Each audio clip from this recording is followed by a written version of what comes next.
Hello, welcome to episode 6 of Truth Be Told. Can you believe it? It's already 6 weeks. Time really does fly when you're having fun, and we've been having a blast.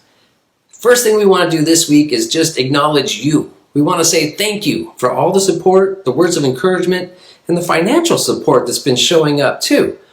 We can't tell you enough how much we appreciate this and how much it means to us. So really, from all of us, thank you. We want you to know that we appreciate that. Now, this week, our subject is, are you sure it's plugged in? Well, what are we talking about? We're talking about being plugged into the universe, into that thing that is, to our connection with it all. And part of that connection is the people around us. So this week, for just a second, I want to get kind of serious. I have a challenge. I want to encourage all of us to step outside of our comfort zones. So this week, I want to encourage you to find one person. And when you would normally say, hey, how's it going? I want you to do that, but then I want you to follow up with one more thing and just say, I hear there's a lot of people that are kind of struggling right now, feeling isolated. I just want you to know that if there's anything that I can do to help, please don't hesitate to ask. And that's it. It's pretty simple, right? It's a small little thing, but we talk a lot in our spiritual circles about the shift in consciousness that's happening on this planet, or the shift that needs to happen. We know things need to change. But here's the thing. If you want to see change in the world, you have to change the way you do things. So this is my challenge to you, an opportunity to actually see how that unfolds. Give it a try, and then maybe comment. Let us know. I'd love to hear how it goes. All right, enough of that. This week, are you sure it's plugged in? It's a fun episode. We're talking about different ways, our different spiritual practices that help remind us of our connection to all that is. Because we're always plugged in. Just sometimes it feels like maybe we're not. So I really hope you like what we put together. Sit back and enjoy Truth Be Told. What? You sure it's plugged in?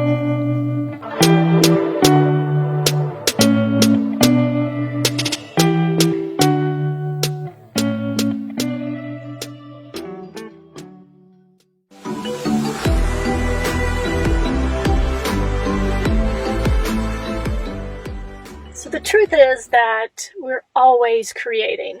And so we either create by design or by default. So what do I mean by creating by default? Well, so have you ever driven somewhere like from home to work, and you get all the way to work and you wonder, how in the world did I get here? And it's that default thinking, like being able to drive from one place to the next without remembering how you got there. It's because our brain has, and our bodies have done that thing over and over and over and over again, so much so that it becomes ingrained in our mind, and we do it without even realizing. So the same thing happens in life when we make decisions or live from that same space over and over and over again, and maybe that space is lack, limitation, doubt, fear, all those things that block us from really stepping into who and what we are, that awareness of that connection with Source and the connection with the universe, then we act from that space, and then we do the same things over and over and over again, and not even realizing it because we're continuing to act from that space.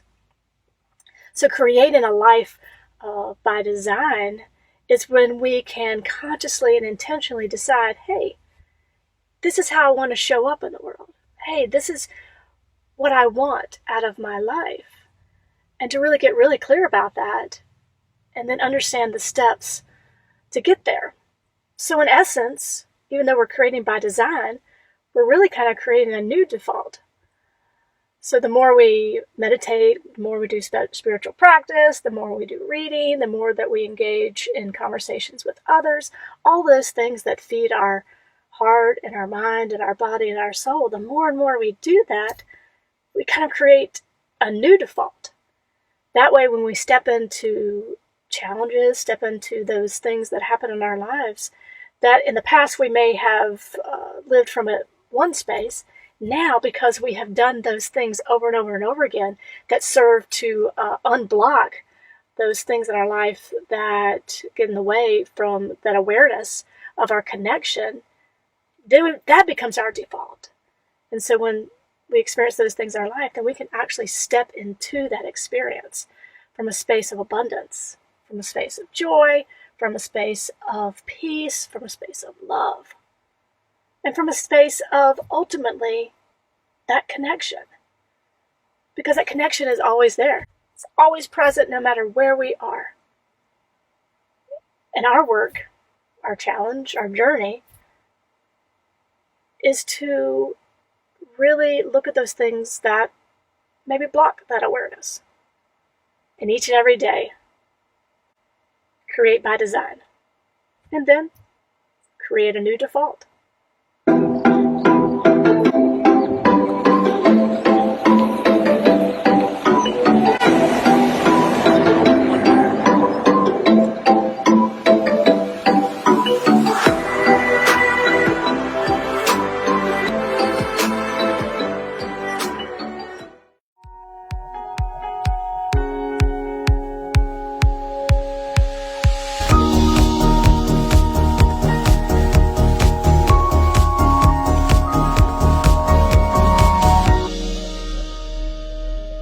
Welcome back to Mythbusters. This is the segment of the show where we take popular myths, things that we have all grown up believing, and debunk them. This week, the topic is, are you sure it's plugged in? The first myth up this week, I can only trust what I see.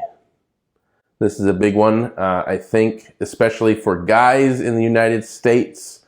We have this really bizarre upbringing that you should only trust logic and your emotions lie to you, and don't trust or listen to your feelings and just bury them down and repress them. Well, I'm here to tell you that's total nonsense, if for no other reason than the fact that we all have huge cognitive biases that we're not aware of. And these are things where, based on our beliefs, our upbringing, the society that we've grown up in, the culture we've grown up in, we have biases against things that we don't even know we have. Our brain literally makes sense of the world based on these cognitive biases. So the things you think you're seeing most of the time aren't even really there, at least not in the way that you're seeing them. We are observing our experience with a filter that has a bias in our favor. We'd be wise to think twice about what it is that we think we are seeing. Let us plug back in on this one and see that there are a lot of things that we can trust that we can't see. Hopefully you've been able to experience love in a way that you trust, but you can't see that, but you experience it. And this plays out really in all of our emotions. I think we need to get back to trusting our emotions, plugging back in to feel and trust our feelings, trust our emotions, learn to do that again. But overall, I'm calling this busted because there are certainly things that we cannot see that we can trust. Busted. This next one is really short and sweet. The myth is that you are not smart if you are not educated. Well, lies. Here is a list of people who we all know who are incredibly intelligent, who have been seen as that way, that we know are smart, who all dropped out of school. Thomas Edison, Benjamin Franklin, Bill Gates, Albert Einstein, Rockefeller, Disney. The list goes on. It does include Colonel Sanders. I mean, come on. Charles Dickens, Elton John, and more. Very smart people dropped out of school. The more important thing to note here is that we do not need a formal education to be smart, and we are born with a natural intelligence. When we double check to see that something is plugged in, we're checking to see that it is tapped into its source. And that is exactly what our intelligence is. We are born with a natural intelligence that comes from the universal mind that we are all connected to. So when you check to make sure that you are plugged in, you are checking your intelligence, your divine connection, to something greater than you are that no formal education could give us. Busted.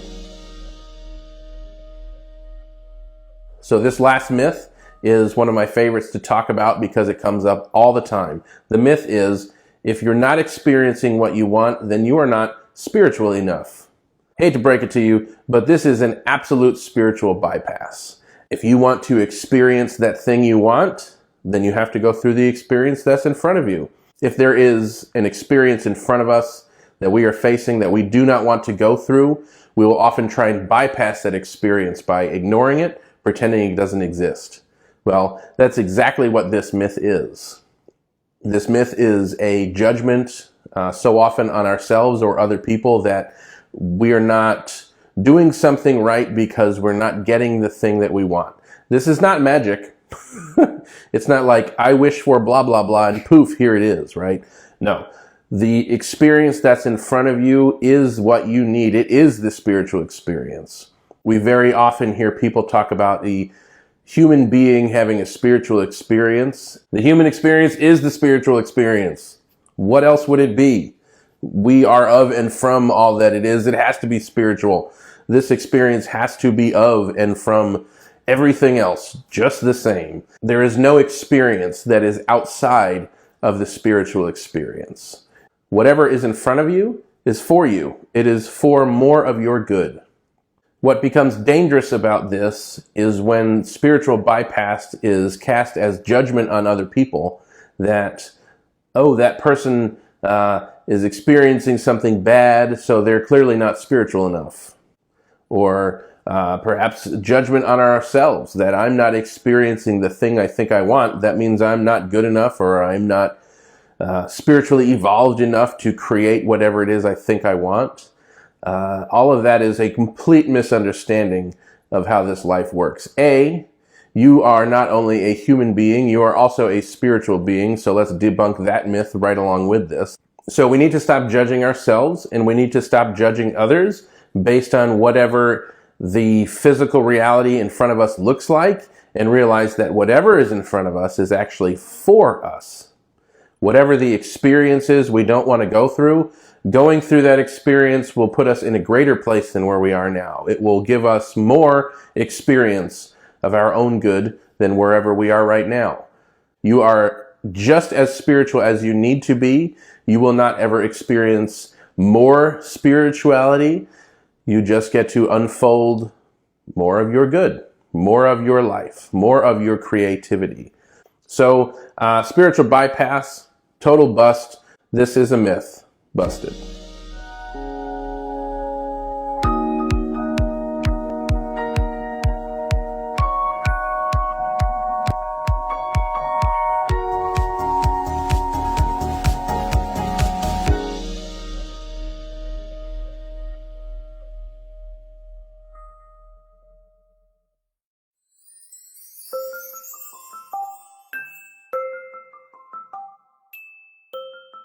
Welcome to the Story Time with Chris. This week I'm going to talk about Goldilocks and the Three Bears. There's not a whole lot to talk about, but I want to give a quick little recap. The story goes, the three bears, they make porridge, it's too hot. So they decide to take a walk in the forest before they eat to let the porridge cool. While they're out, Goldilocks comes into their house and decides to sit down. First chair, too hard. Second chair, too soft. Third chair is just right. She sits in it a little too long, the chair breaks. She then finds the porridge, decides to have a snack. The first bowl is too hot. The second bowl, too soft. The third bowl is just right. So she eats it all. Now, feels a little sleepy, goes to take a nap. Finds the first bed, it's too hard. The second bed, too soft. Third bed, just right. Lays down. She found her sweet spot. She takes a nice nap. Now, you know the rest. The bears come home, discover the broken chair, the empty porridge, find Goldilocks in the bed. Through the commotion, she wakes up, runs out the door. The bears never see her again. So to me, the reason why I chose this story this week is because it kind of points out the sweet spot. She finds everything that's just right. And I think that's a big part about what life is us finding the sweet spot. The theme of the week is, are you sure it's plugged in? When do we normally ask this question? We ask it when something's not working right, like the toaster. We ask, are you sure it's plugged in? That's a pretty good question to ask. But we can also ask it about ourselves when we're not working right. What does that look like? Well, in those moments where we don't feel like we're plugged in, tuned into that bigger thing, well, those are the moments where it feels like life is a struggle, like we're swimming upstream, nothing seems to be going right, we're just not in it. But on the opposite of that, when we are feeling like we're plugged in, that's when creative ideas just come to us. Solutions to problems show up, and life is really pretty fun. So contrary to popular belief, I don't think life was meant to be hard. I think life was meant to be a joy. And now there's something to be said for hard work and perseverance.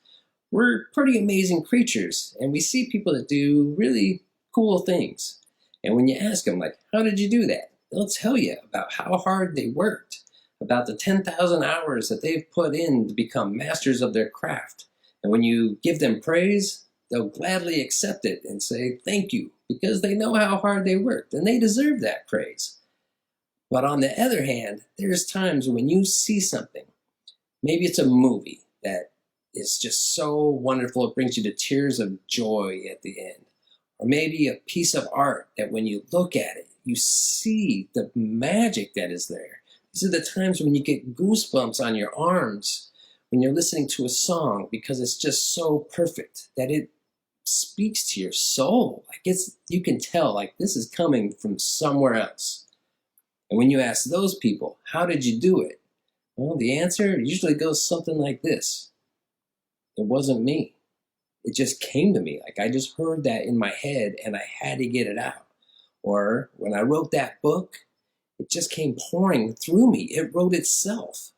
Those are the things in life that just really wow us. And as we see them, we get to actually kind of feel that connection too. We feel tapped into that thing that they were tapped into. And that's those moments that, man, they make it all worthwhile. They make life worth living. Those are the masters. How do we do more things like that? Mind, body, soul. It's the triune nature. We have to incorporate all three. We've had the mind and the body down for a while, but it's the soul part that's been lacking for a lot of people. So that's where our spiritual practices come in. There's several, but of course, meditation is huge. Just clarity, clearing. When we're able to quiet our mind, those are the times where we can say, yes, I'm sure that I'm plugged in. We know this, we've learned it, we watch the top performers, athletes. Look at the Chicago Bulls back in the 90s with Phil Jackson and meditation. Look at Steve Jobs and meditation in the business world. Nowadays, the 2020, it's hard to find any executive that's not meditating or at least practicing some form of mindful meditation. Science is catching up to spirituality. And really, the top performers know that if they're not practicing some form of what's called mental fitness in the sports world, they know that they're falling behind because their competitors certainly are. So next time you find yourself really pushing hard, pushing against something, trying to get something done, and it just doesn't feel right, step back, take a breather, maybe take a walk, meditate, open up and just ask. Ask your higher self for a little bit of help, a little bit of guidance, and you'll be amazed at what can come through. So the more times that you practice, make it a daily habit. As they say, sharpen your axe every day so that when you have to chop wood, it's a piece of cake. Cuts right through. That's how we create those moments where things are just right.